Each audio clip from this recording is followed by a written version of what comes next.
Tudo bem, pessoal? Hoje comentário sobre O Filho da Mãe, romance de Bernardo Carvalho, lançado no ano de 2009 pela Companhia das Letras.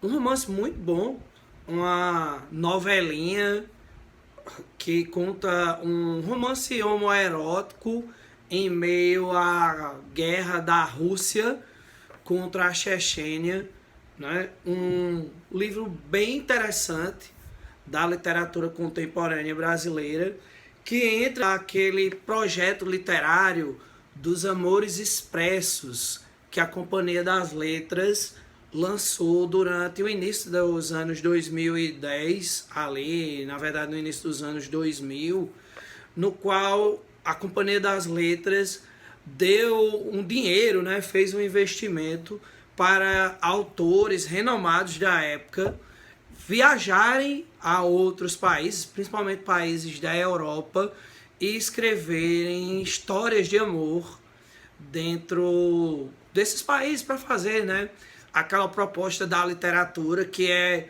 o leitor conhecer novos mundos, novos países. E aqui a gente tem essa narrativa desse livro que é centrado no país da Rússia, dentro desse contexto histórico da guerra da Rússia contra a Chechênia, que houve ali em meados de 2002 até 2004.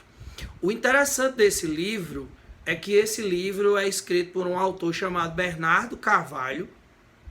E Bernardo Carvalho ficou reconhecido, né? A obra-prima, talvez, de Bernardo Carvalho seja Nove Noites. Ele já ganhou o Jabuti, na verdade, 2 vezes. Ele não ganhou pelo Nove Noites, né? Ele já ganhou por Mongólia e por Reprodução. E aqui, em O Filho da Mãe, ele cria mais uma das perspectivas dele, né? Ele tem uma escrita jornalística. O Bernardo Carvalho, ele gosta de misturar uma historinha fictícia, uma história narrativa, novelesca, muito literária, em meio a algum evento histórico ou relacionado a questões que estão na mídia. E lá em 2019, ele cria essa narrativa sobre a Rússia contra a Chechênia, o que reflete muito nos dias de hoje, né? Nos dias atuais, estamos em 2023 e a gente ainda não saiu dessa perspectiva da Rússia que está em guerra contra a Ucrânia, né? Então a gente tem aí essa historinha, né, que vai trazer o personagem principal, o filho da mãe da capa, um jovem chamado Ruslan, um jovem da Chechênia, que ele é órfão de pai e mora com a avó. Ele acredita que é órfão de mãe também, e ele é um refugiado dessa guerra da Chechênia. A avó dele acaba falecendo e conta a ele antes de morrer que, na verdade, a mãe dele está viva e está morando na Rússia, em São Petersburgo. E ele parte para São Petersburgo em busca de reencontrar a mãe.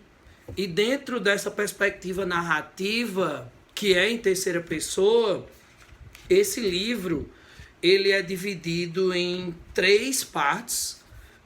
A primeira parte é chamada 300 Pontes.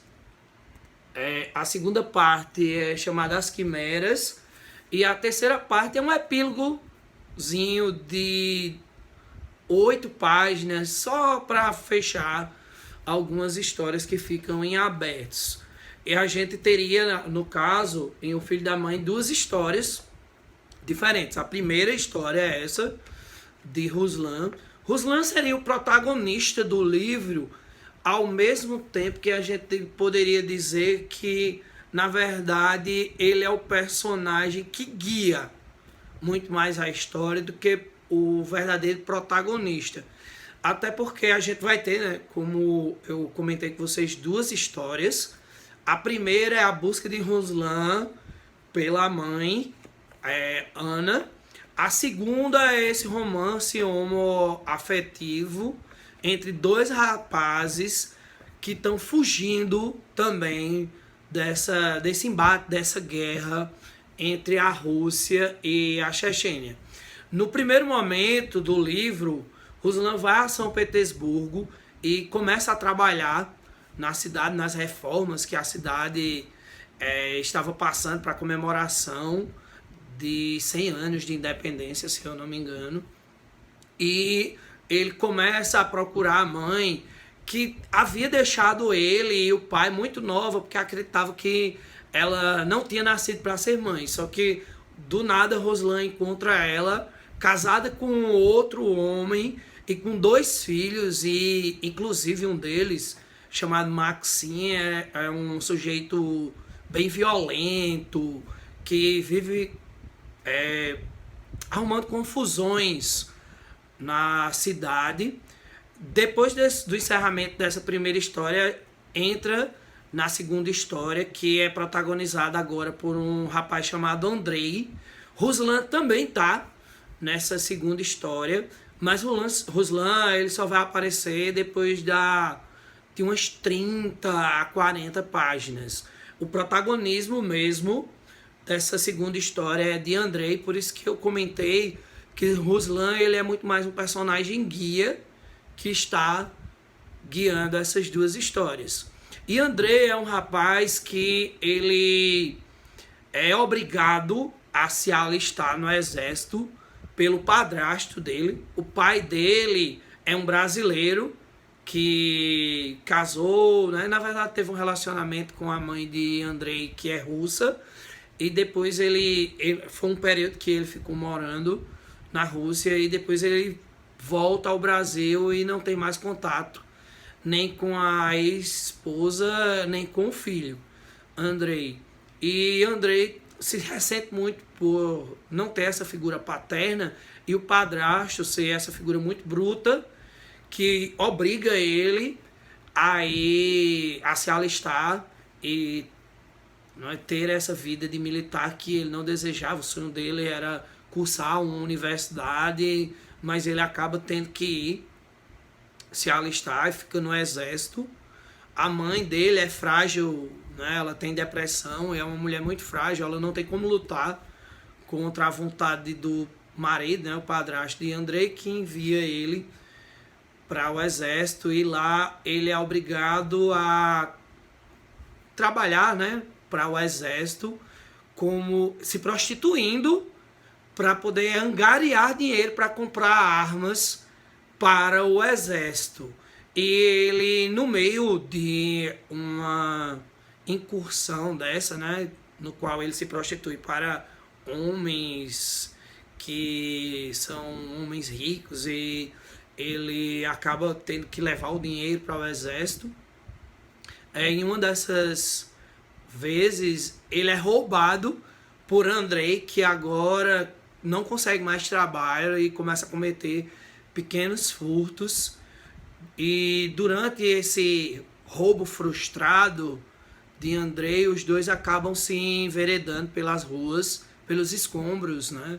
Na verdade, da cidade de São Petersburgo, fugindo da polícia à noite, e eles acabam se apaixonando, né, ali, e começam a ter um relacionamento homoafetivo, fugindo da polícia e fugindo de várias situações no qual se encontram, já que eles estão, né, na divisa ali entre dois países que são extremamente homofóbicos, né? Ali não permite nenhum tipo de relação homoafetiva nesses dois países.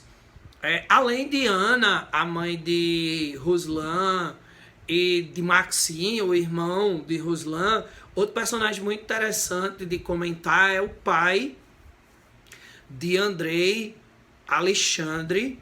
É a única passagem do livro que é no Brasil.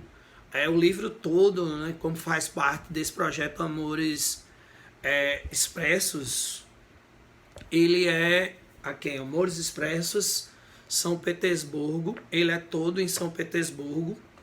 São Petersburgo é o espaço principal ficcional dessa narrativa, mas tem uma passagem pequena no qual a obra é no Brasil, e o protagonista dessa pequena passagem é Alexandre, o pai de Andrei. Eu destaco esse personagem tanto por essa questão de a gente ter essa pequena parte do livro no Brasil, em Belém do Pará, como também por, mesmo que de maneira bem superficial, o Bernardo Carvalho, ele já começaram a tratar dessa figuração do trabalho análogo à escravidão. Obviamente, nada comparado à forma com que esse tema foi tratado em Torto Arado, por exemplo, mas é bem trabalhado aqui na figura de Alexandre, e é uma interessante citação. Como eu havia comentado agora, né, o espaço ficcional é muito interessante porque é São Petersburgo, uma cidade que a gente conhece pouco. Muitas cidades russas a gente pouco ouve falar, a gente escuta muito falar sobre Moscou, que é a cidade principal lá, mas outras cidades como essa a gente mal vê, e é muito interessante como a cidade é apresentada, nos é mostrada aqui. Então é um romance que ele, apesar de ter o título O Filho da Mãe, e ele vai tratar de uma forma muito interessante do avesso dessa maternidade, que seria a orfandade, né? Esses dois sujeitos órfãos, que eles acabam se tornando pessoas que não se adaptam muito bem às situações. Eles são esses sujeitos em busca de um sentido, e que eles encontram o sentido muito mais de viver quando eles se conhecem, eles se entrecruzam, e a história dos dois se torna esse romance homoafetivo, né? Ele começa dessa questão da maternidade abandonada para um encontro de almas. É muito interessante essa relação do livro. Então, é um ótimo livro, né? Eu dou os parabéns a Bernardo Carvalho, não havia lido até o momento nenhuma das obras dele, e o que posso dizer é que gostei bastante dessa história desses personagens inadaptados, e que tá aqui um bom livro de uma série que a Companhia das Letras criou. Então, até o próximo livro e nos encontramos por aqui.